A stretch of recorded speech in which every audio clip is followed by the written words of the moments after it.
Hey there. Thought you could all use a little R&R, but I guess in this case, it would be D&D. As the title suggests, I have a little something to say about it's what my character would do. In some, I'd even say many contexts, it's not as bad as people say it is, at least in my opinion. And I will be saying why, but first of all, I kind of need to give a little bit more context on why I think how I think. So this has been an opinion I've thought for a really long time, but I never really thought I had the right to particularly say it, even though I was an avid tabletop RPG player and dungeon master, and that was for about a decade, perhaps more, but that's not the point. I had always far removed myself from the rest of the D&D community because I didn't really play D&D. Let me explain. So in school, when I was around 12, I did join a sort of Dungeons and Dragons, not Dungeons and Dragons kind of thing. You know, when you're a kid and you don't really know what you're doing, you're just rolling dice.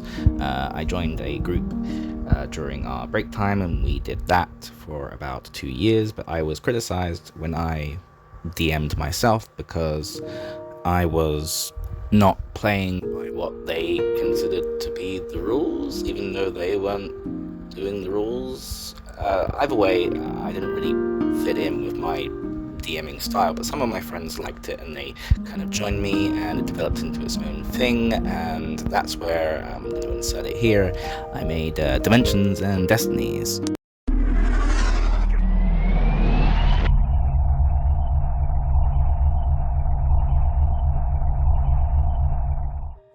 It's completely its own thing. I made it, and so throughout college and, well, my entire adult life up until recently, that's all I've ever really done.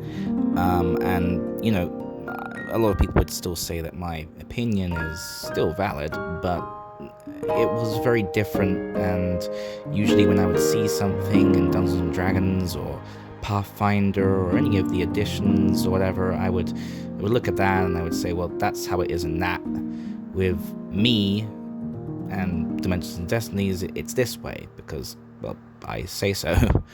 And I'm completely aware of how arrogant that sounds, but you know, I had a lot of pride in it. You know, it was mine. It was something I could call my own. I always found that with Dungeons and Dragons, you had to, well, you didn't have to, but you know, there were guidelines that say, oh, you know, you have these monsters and these races and all of that, and I always found that restricting, whereas it was there to obviously just be a guideline and help people. But that's sort of my mindset back then. As time went on, you know, life happened, people had to go their separate ways, but I eventually met a couple of new people, which, you know, were umming and ahhing about something new like Dimensions and Destinies. You know, I found that of a lot of people, you know, they want to go with what they know, and obviously what they've heard about is 5e, and that's what they want to play.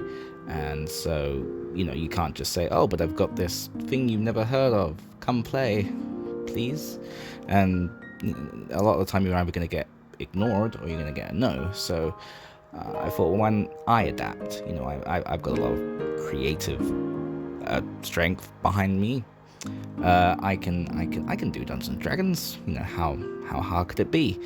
And obviously when I went into it, when I started actually doing my first session, I was nervous and everything. I thought, well, this is my first time out of my territory that I've been stuck in for a decade more. And, you know, they liked it. They liked it. And, you know, apparently a lot of my GMing skills from, you know, being in Dimensions and Destinies has passed on to being in Dungeons and Dragons. I'm not terrible, I'm not bad, and that made me very happy.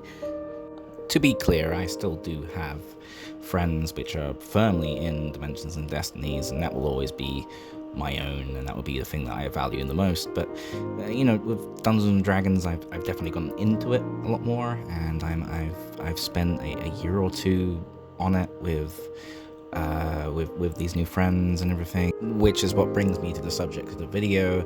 Now I finally kind of feel as though perhaps, sort of ish, I know what I'm talking about, and you know, I wasn't crazy when I first thought my opinion on, it's what my character would do. So I think most importantly, I really should say that it doesn't really matter what I say or what anybody else says.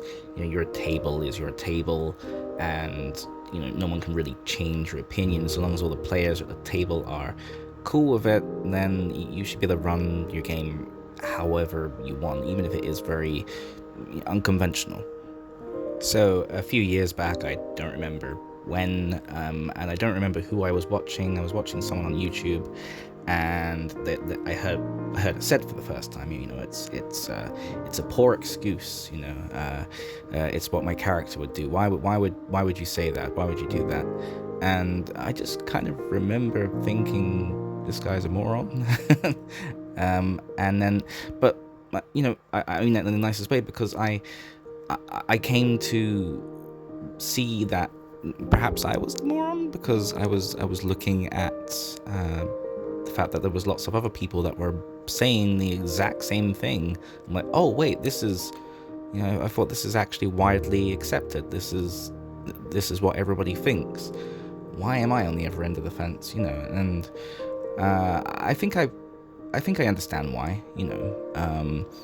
I understand where people are coming from when they say that, and I understand what they're thinking of, what's going on inside their heads, what they're envisioning when they hear that phrase.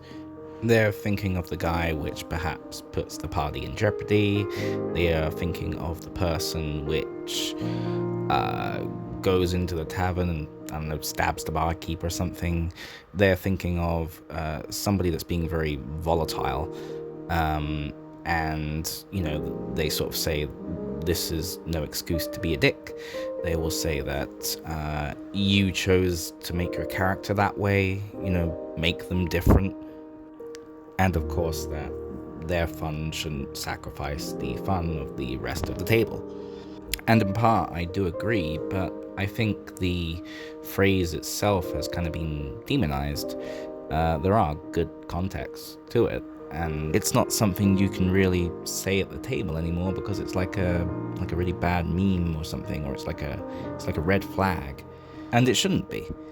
If someone wants to be and embody their character, then why not let them? The same people that complain about this will say that you need to communicate with your players, and I definitely agree with that. But I think that can be put into this as well, not taking them aside and saying, oh, why are you doing this? This is bad. We don't like this. It's calling them out in that moment.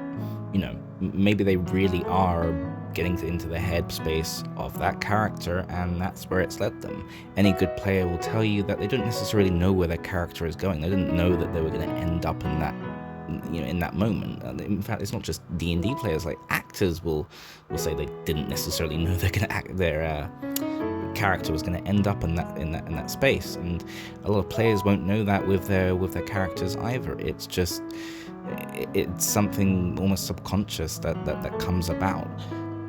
So generally what I would suggest is call them out, get them to explain to you why are they doing that? Why are they doing that thing? Is there a really good reason for that? If they are, maybe pissed off at another player, or they're pissed off at an NPC, or God forbid the dungeon master or whatever, and they're just kind of doing it out of spite as a player, then of course that's where you need to step in. Is it truly in the headspace of the character? And some people will be stubborn and they will say, yeah, it is. And you debate them on it. Present evidence. Say, well, you've done this here and you've done that here, and debunk their points and everything. And maybe it will be turned into an argument. And if the argument gets a bit too big, then maybe that person isn't great for you at table. But if they're reasonable, then you should be able to talk to them. And sometimes I know it's bad sometimes to put a pause in the game, but maybe just to take a step back for a moment and sort of say, well, why are you doing that? I've had players where they've been maybe a little overexcited, and then they'll reconsider what they're doing.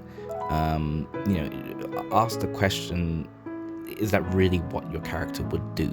And if it is, then I think at that point, roll with it.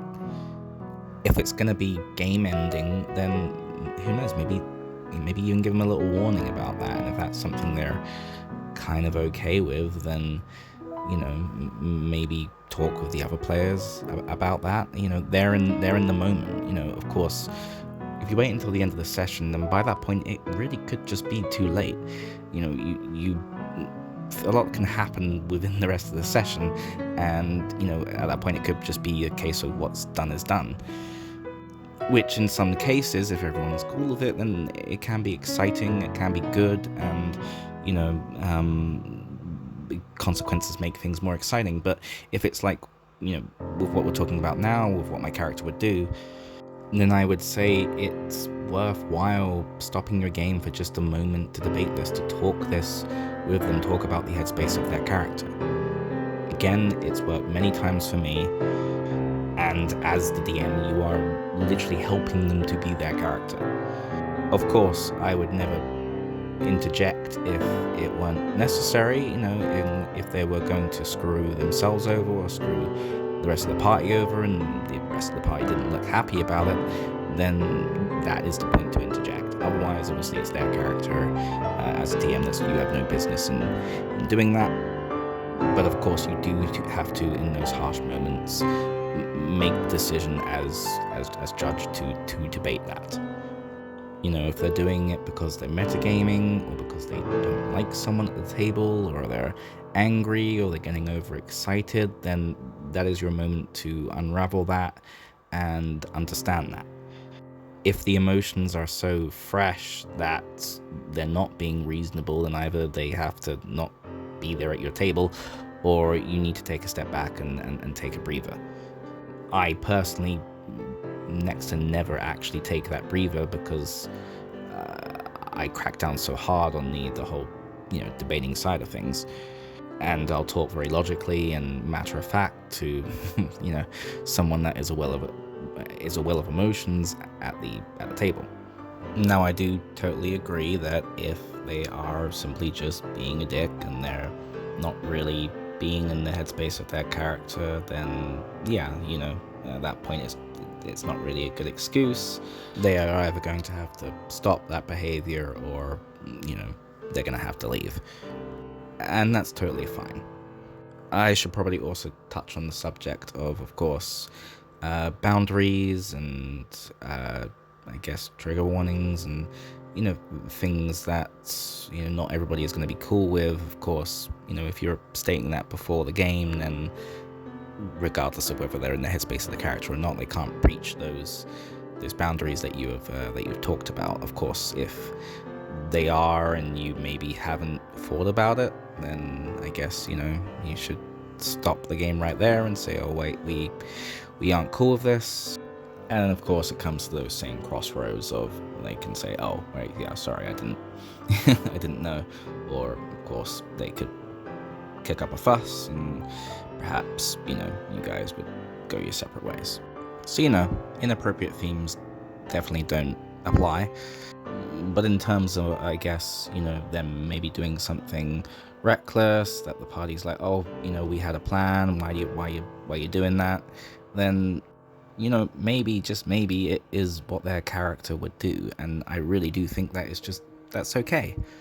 I also want to say that I'm not doing this because I'm getting my frustration out after some game, because I've been lucky enough never to really have this happen to me. I've said those dreaded words once or twice in my life. It's what my character would do, and I haven't really been called out for it.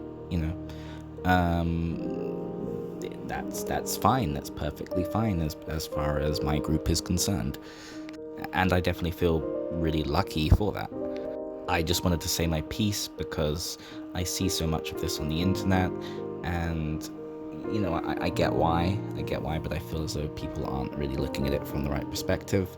I don't expect anybody to listen to me or anything like that. This is just me throwing out my thing onto the ether that is the internet. Another little thing for clarification as well, I do think it's perfectly fine when you get consequences for that sort of thing, in-game consequences.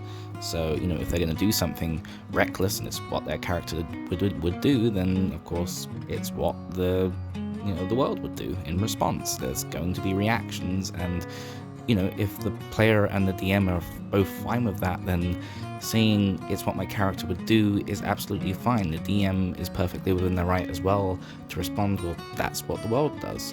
And it doesn't have to be a toxic back and forth. That's both fine. That can make for good story. That's kind of what it is. It's conflict. On one hand, yeah, that might actually change their mind. Maybe they'll be like, oh, okay, I don't want that to happen again. Maybe because of these consequences, my character will change and they'll do this differently. It's not the DM jabbing the player. It should not be taken that way. It should not be the DM puffing out their chest and saying, well, this is what happens then, don't say that again. Don't say it's what my character would do, otherwise, or else. It can be another chance for growth. It can be a spontaneous conversation because, I'm sure we can all agree that conversations are what fix things. That it's what changes minds. It can be a spontaneous deep dive into their character, and that's amazing. I definitely think it's a shame that, the phrase itself is looked down upon so much because, it's something that represents character embodiment. And I know I won't really be changing any minds with this, but that's fine by me. I don't really mind if everybody continues to, demonize it because I have my group. And that's fine, They are okay with it, and if your table is good like mine is, then I think, as I said at the beginning, what counts is that you run your game how you and your players want. So long as you're all cool with it, it's fine. I definitely feel as though I have that in common with the community, and I am super grateful for it. I get the feeling I'm going to look back at this and think, oh, I should have said that, or I should have said that, but I guess that's how it is when it comes to one of these complicated sort of controversial opinions. That aside, as I do wrap this up, I just want to explain the image you're seeing isn't Dungeons and Dragons, that is Dimensions and Destinies. That's the recorded one that I do over at Spark the Birds channel. And it's just an example among many of how I enjoy my time. With Dimensions and Destinies, things are different in terms of it's very heavy with the story, and that takes a lot of priority, and character embodiment was everything. So once upon a time, this wasn't even really a conversation for me. I rarely debate much of anything, but this is enough of a passion of mine to at least break that kind of comfort boundary, and I'm quite pleased to be able to get this out there. But honestly, that's all from me. This isn't my usual form of content. I'm not sure that's really the word I should be using, but it's not my usual form of video. So I might do more, I don't know. I'm not expecting feedback either way, but thanks for sticking around for some R&R, or in this case, D&D, and I'll see you later. Matane.